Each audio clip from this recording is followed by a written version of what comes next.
Chandigarh mayor चुनाव से जुड़ी बड़ी खबर आपको बताते चले। चंडीगढ़ मेयर चुनाव पर सुप्रीम कोर्ट में सुनवाई। 8 बैलेट पेपर को सही माना जाएगा। सुप्रीम कोर्ट की तरफ से अहम तफसीला सामने आया है।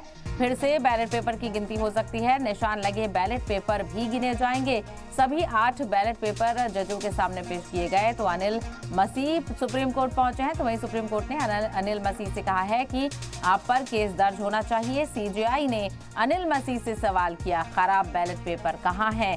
ये बैलेट पेपर खराब कैसे हैं? तो मेयर चुनावों को लेकर खासा तशवीश बढ़ती हुई नजर आ रही है और सुप्रीम कोर्ट की तरफ से सुनवाई के दौरान जो तफसीरें सामने आ रहे हैं उसको लेकर कहीं ना कहीं आम आदमी पार्टी इत्मीनान बख्श यहाँ पर नजर आ रही है, क्योंकि सुप्रीम कोर्ट की तरफ से अहम और सख्त तबसरा किया गया है। सुप्रीम कोर्ट ने कहा है कि 8 बैलेट पेपर को सही माना जाएगा और फिर से बैलेट पेपर की गिनती हो सकती है। जराये के हवाले से ये बड़ी जानकारी है। निशान लगे बैलेट पेपर भी गिने जाएंगे। सभी 8 बैलेट पेपर जजों के सामने पेश किए गए। अनिल मसीह सुप्रीम कोर्ट पहुंचे और सुप्रीम कोर्ट ने अनिल मसीह से कहा है कि आप पर केस दर्ज होना चाहिए।